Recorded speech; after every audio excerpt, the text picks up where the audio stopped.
Hello, I'm Richard Gisbert. You're at The Listening Post. This week, Tony Blair faces the inquiry on the Iraq War, and the media face a trial of their own. President Sarkozy tries to win back voters avec une télévision spéciale. The media massacre in the Philippines, part 2, the personal side of the story. And the television news report. What comes next? Deconstructed on TV. It was a public inquiry, not a court of law, but when the former British Prime Minister Tony Blair faced questions on how and why he took the decision to send British forces to Iraq, it felt like he was on trial. The video of Blair's testimony was streamed live by the inquiry and carried on television and newspaper websites in Britain and abroad. The reviews of Blair's performance were mixed, but there was a clear consensus that the people querying him were either too deferential, ill-equipped to deal with a politician skilled in skirting tough questions, or effectively hamstrung by the inquiry's limited terms of reference.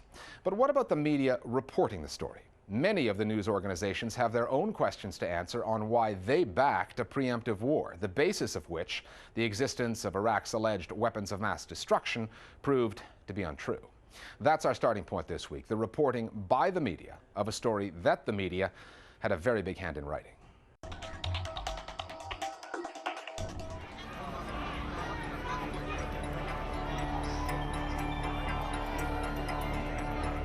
There's this perception that the media just reflects society or reflects events and reports on them.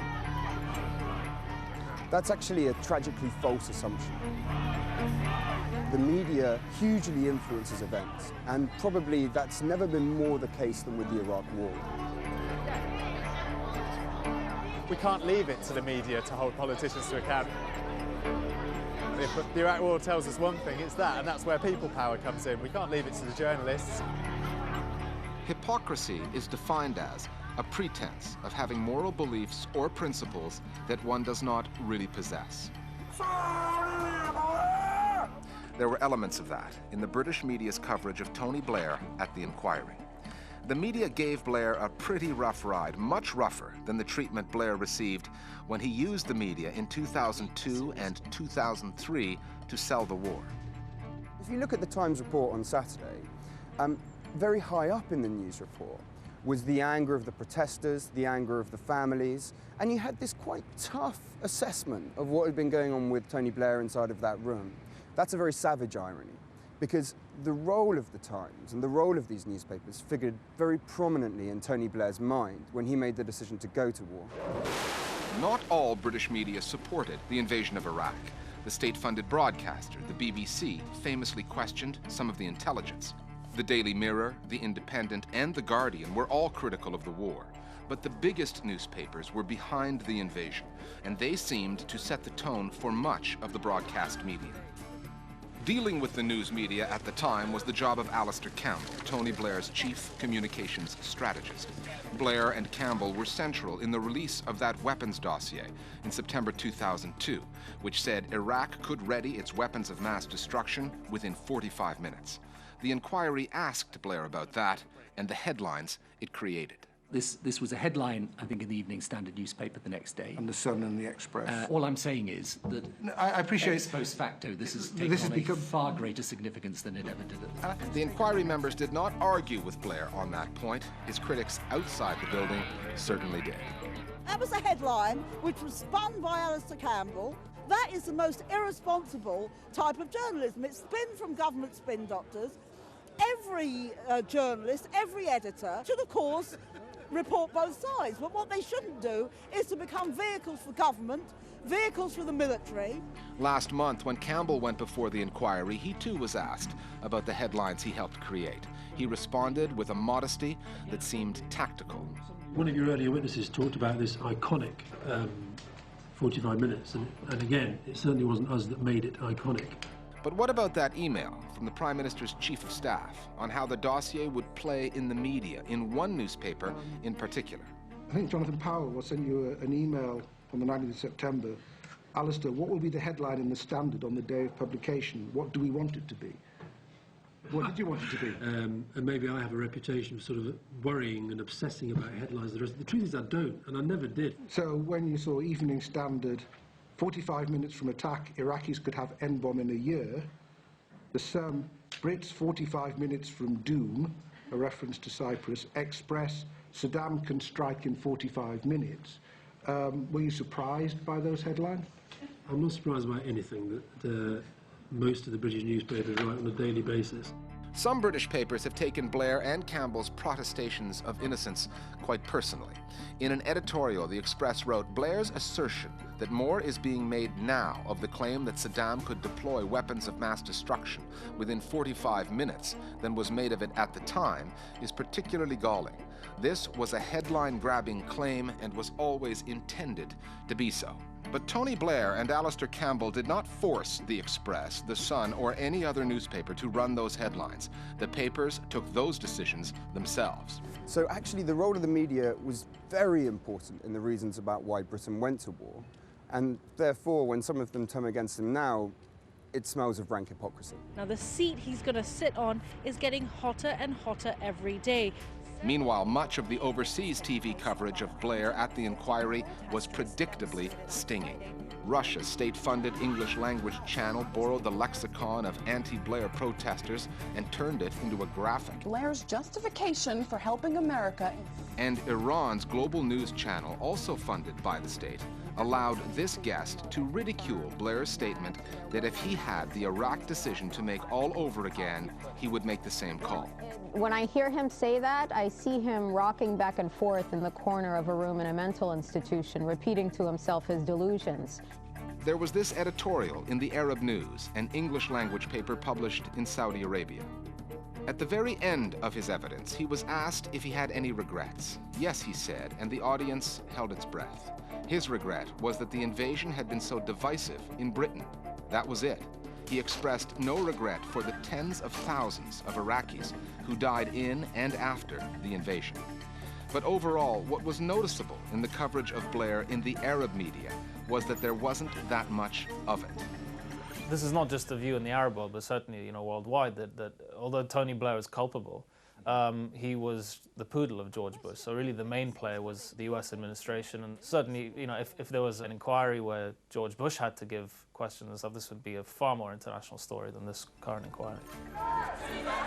In the UK, the headline said Tony Blair accepts responsibility for what happened in Iraq, but has no regrets.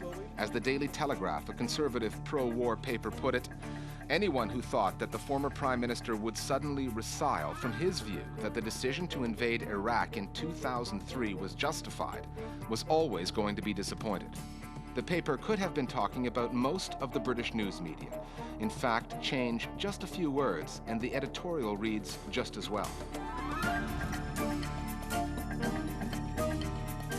The media are in the habit of reporting on and criticizing the shortcomings of others, not their own. They can be hypocritical that way. Here's how our Global Village voices see the media's coverage of the Iraq inquiry. The media kind of whitewashed things because they themselves supported the war and everything else.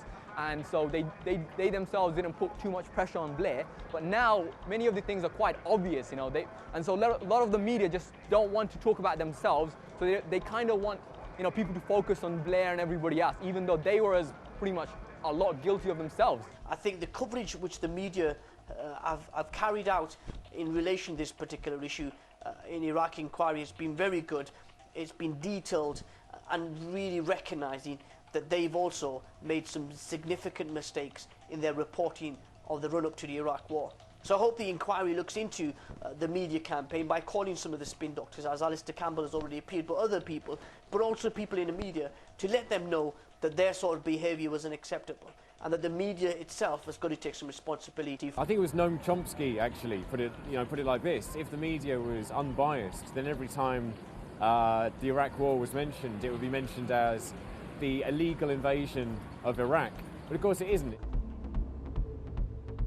Our Global Village voices reach us in a number of ways. We suggest you join the thousands of our viewers who follow us on Facebook and Twitter.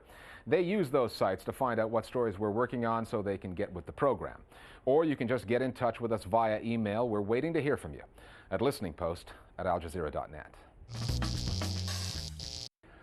Time now for Listening Post News Bites. They're calling it a settling of scores in Sri Lanka. The country's president, Mahinda Rajapaksa, freshly re-elected on January 26th, is being accused of a post-election crackdown on media that opposed him. A number of websites have reportedly been blocked and at least one reporter arrested in the wake of the disputed election that saw the incumbent officially take 57.8% of the vote. The government defends its actions, saying it's not attacking the media, just preventing the spread of what it calls defamatory rumors.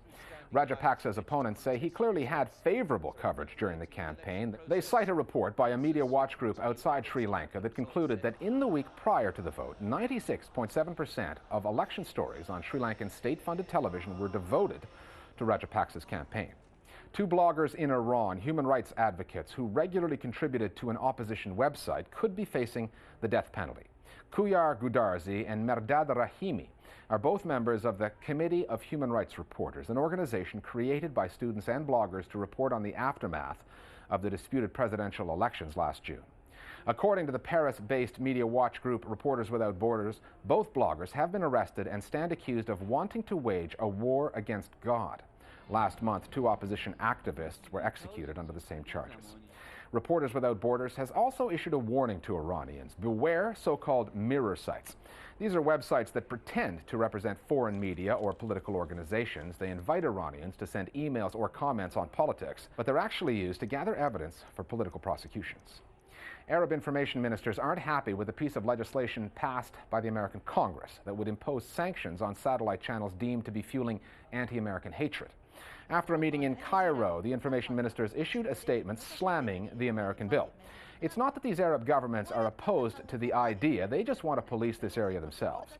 Almost exactly 2 years ago, Arab information ministers passed a charter allowing themselves to punish satellite channels for offending Arab leaders or national or religious symbols. Qatar, the home of Al Jazeera, was the only Arab country that refused to sign that charter. If speculation in the British press is accurate, then another of the country's newspapers could be in Russian hands by the end of the month. Former KGB agent Alexander Lebedyev already owns the London Evening Standard, and now he's in talks to add The Independent and The Independent on Sunday to his growing media portfolio. There have been some questions as to whether Lebedyev actually has the cash on hand to buy the newspapers. Lebedyev also owns the Moscow-based Novaya Gazeta, which is as outspoken a newspaper as there is in Russia's increasingly docile media scene. French President Nicolas Sarkozy's poll numbers are tanking, so the media-savvy politician has taken to the airwaves in a way that his critics say is wholly inappropriate. Sarkozy spent 2 hours taking questions on France's largest private TV channel, TF1, in what was nicknamed the Sarkozy Show. Here's what the critics didn't like about it. Sarkozy hand-picked the presenter, and the channel is run by a close friend of the president, who is the godfather of the president's son. Sarkozy has been very hands-on when it comes to the media in France, appointing his associates to head state-funded channels. An opposition party leader says that there is clear connivance between media barons and Sarkozy. Others have gone further, accusing the president of the Berlusconiization of the French media. That's a new term derived from the control that President Silvio Berlusconi wields over the media in Italy. We're back after the break with a second report on the aftermath of the killing of 31 journalists in the Philippines.